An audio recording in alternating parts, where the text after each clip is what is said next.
Hello बच्चों, मेरी पाठशाला में आपका स्वागत है।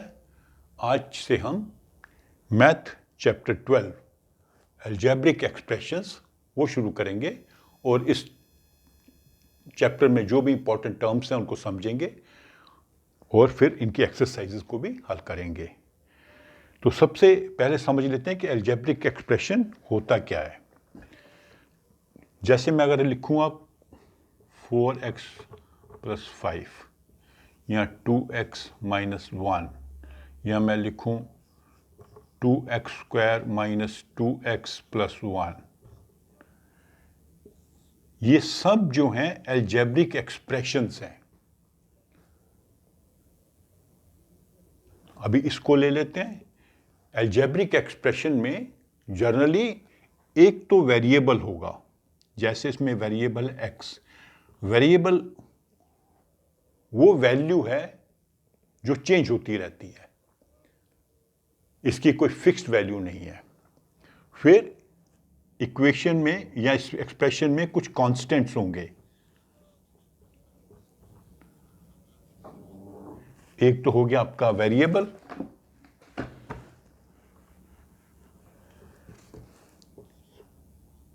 ऐसे लिख देते हैं नीचे।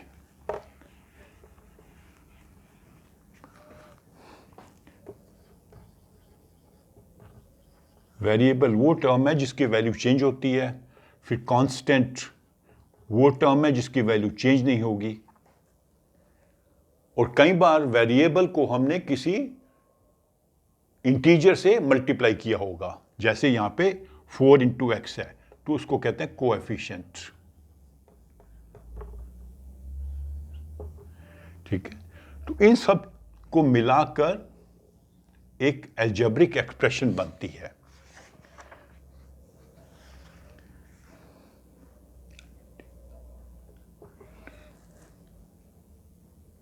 और अलजेब्रिक एक्सप्रेशन में इनको कहते हैं टर्म्स। ठीक है, अभी थोड़ा मैं सिंप्लीफाई कर देता हूं उसको।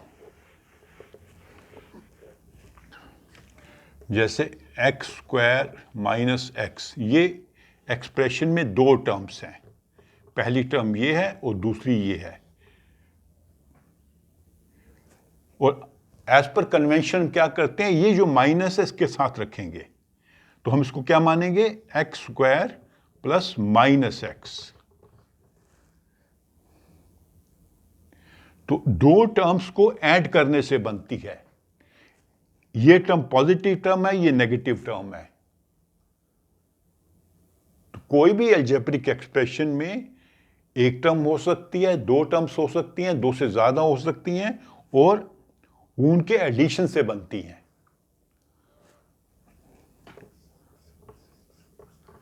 इसको हम क्या कहेंगे, 4x और हमने -5 ऐड किया हुआ है। यहां पर -x ऐड किया था, इसमें -5 ऐड किया हुआ है। तो यहां पे भी दो टर्म्स को ऐड किया है, यहां पर भी दो टर्म्स को ऐड किया हुआ है।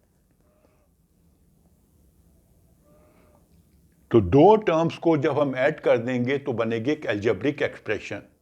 और उन टर्म में वेरिएबल होगा, कांस्टेंट होगा, कोफिशिएंट होगा।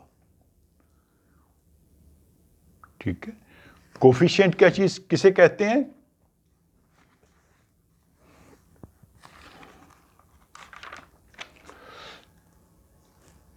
कोफिशिएंट बेसिकली इसका एक फैक्टर होगा टर्म का। जैसे 4x का मतलब क्या होता है, 4 × x। तो ये दो फैक्टर हो गए, इन दो फैक्टरों के मल्टीप्लिकेशन से बनता है 4x। तो 4 हो गया कोफिशिएंट।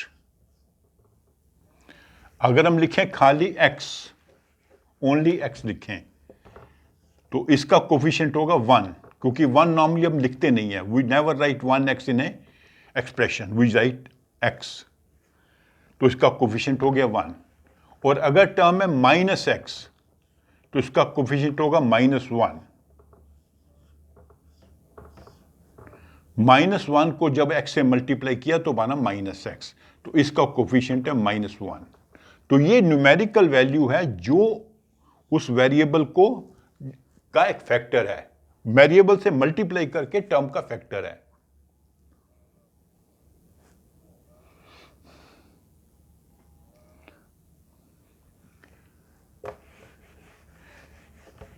तो फैक्टर्स भी समझ लेते हैं।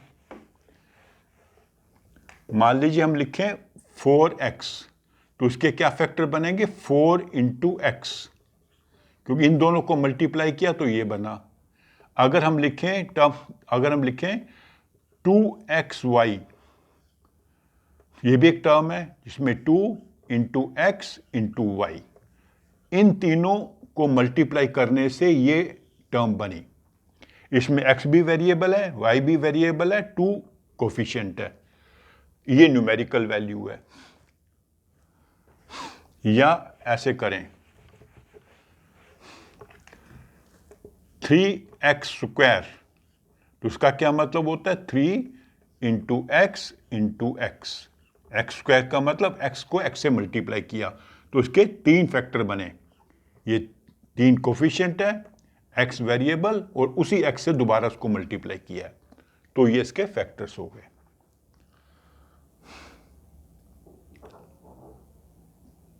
ठीक है। अभी क्या होता है कि कई बार 4x plus 2x plus 2y, ये एक एक्सप्रेशन है जिसमें 2 वेरिएबल हैं।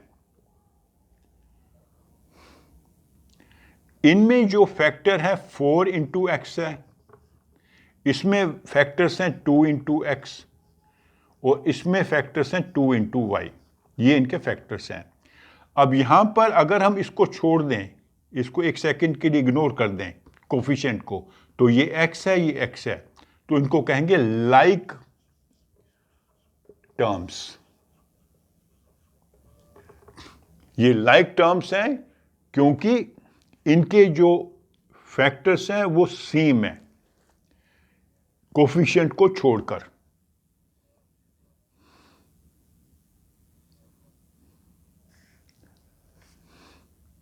लेकिन ये अनलाइक टर्म है।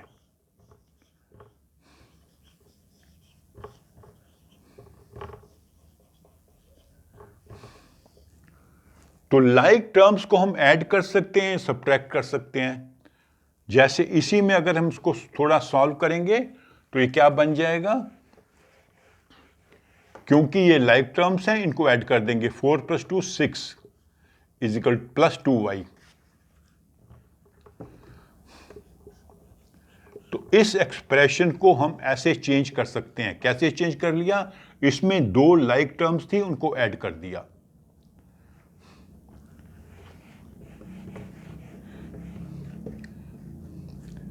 Four x square minus x minus 2x square minus y, ये एक एक्सप्रेशन है जिसमें 4 टर्म्स हैं।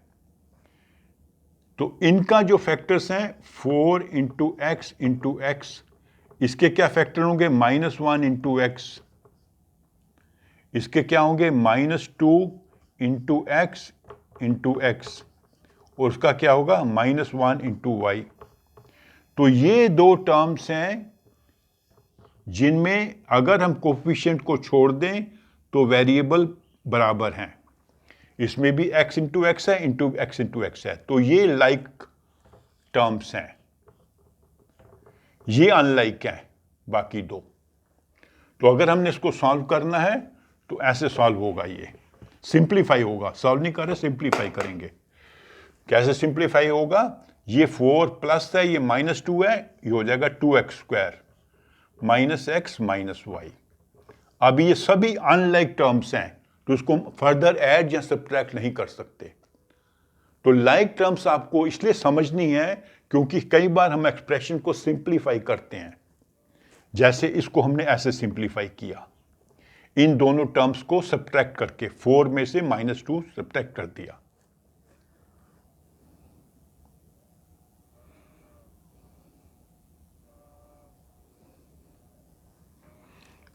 ठीक है। और नॉर्मली 1 को हम एज ए फैक्टर शो नहीं करते, तो मैं आपको बता रहा था सिर्फ समझाने के लिए।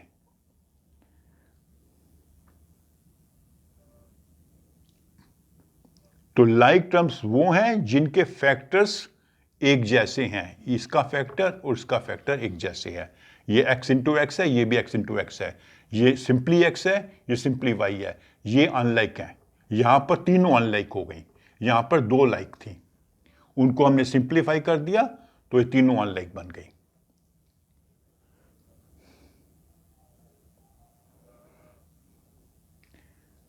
फिर एक और चीज समझ लेते हैं कि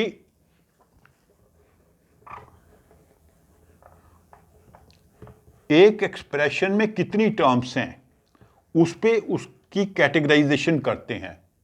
अगर हम लिखें 2xy, इस एक्सप्रेशन में एक ही टर्म है, इसको कहेंगे monomial.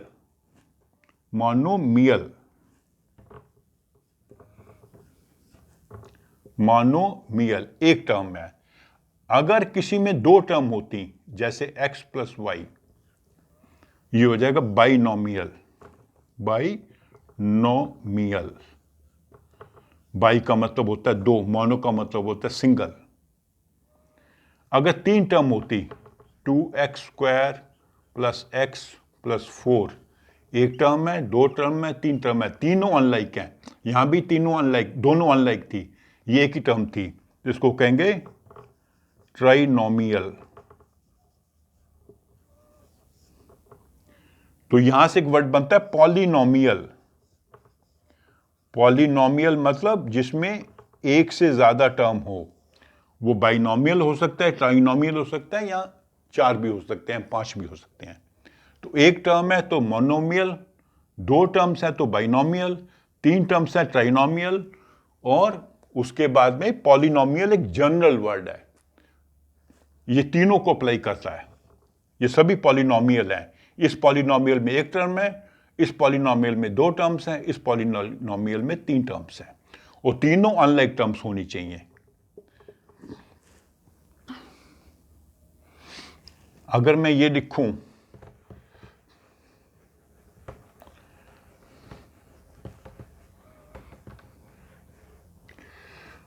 4x plus 2x minus x, तो ये तीन टर्म्स हैं, लेकिन ये तीनों लाइक टर्म्स हैं क्योंकि तीनों में x है। तो इसको हम सिंप्लीफाई करेंगे, ये बन जाएगा 5x, तो ये मोनोमियल हो गई क्योंकि एक ही टर्म है। तो ये बेसिकली एक ही टर्म है, हमने तीन लिखी हैं, तीन है नहीं, सिंप्लीफाई करने से ये 5x बन जाएगी। तो आज की क्लास में हम इतना ही समझते हैं। इसमें हमने आपका पूरा ये कर लिया, अप टू एक्सरसाइज 12.1 तक सारे हमने पॉइंट समझ लिए। तो मैं आपको फिर से एक बार थोड़ा सा रिवाइज कर देता हूं। अलजेब्रिक एक्सप्रेशन कैसे बनती है? It is form by adding two और मोर टर्म्स। एडिंग क्यों यूज करते हैं हम क्योंकि नेगेटिव को अगर उसमें माइनस है हम उसको नेगेटिव टर्म मानते हैं। फिर मैं एक बार समझा देता हूं, 4x माइनस 2y, तो इसको हम ऐसे लिखेंगे 4x प्लस माइनस 2y। तो we are adding two terms.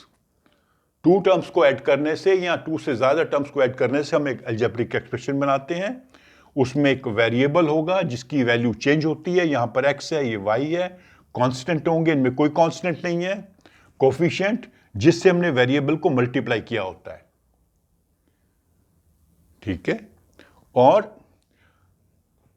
Terms like and unlike होती हैं। लाइक टर्म्स तब होंगी जब उनके फैक्टर्स कॉमन होंगे, और फैक्टर्स देखने के लिए कोफिशिएंट को हमने छोड़ देना है, जैसे x² और 2x, इसमें 2 को छोड़ देना, x² है, that is x into x, और ये x है, सिंपली वन टर्म है, तो ये they are not like terms, they are unlike terms. ये भी अनलाइक टर्म्स हैं, और लाइक टर्म्स को हम ऐड करके एक्सप्रेशन को सिंप्लीफाई कर सकते हैं। और अगर एक एक्सप्रेशन में एक टर्म होगी तो उसे कहेंगे मोनोमियल, दो होगी तो बाइनोमियल, तीन होगी तो ट्राइनोमियल। अलजेब्रिक एक्सप्रेशन से ही फिर इक्वेशंस बनती हैं। तो अगले टॉपिक में हम समझेंगे कि इनको ऐड कैसे करते हैं और सब्ट्रैक्ट कैसे करते हैं, जो भी अदर मैथमेटिकल ऑपरेशंस हैं। तो अगर आपको मेरी ये वीडियो अच्छी लगे तो इसको आप लाइक करें, अपने फ्रेंड्स के साथ शेयर करें और मेरे चैनल को सब्सक्राइब भी करें। Thank you.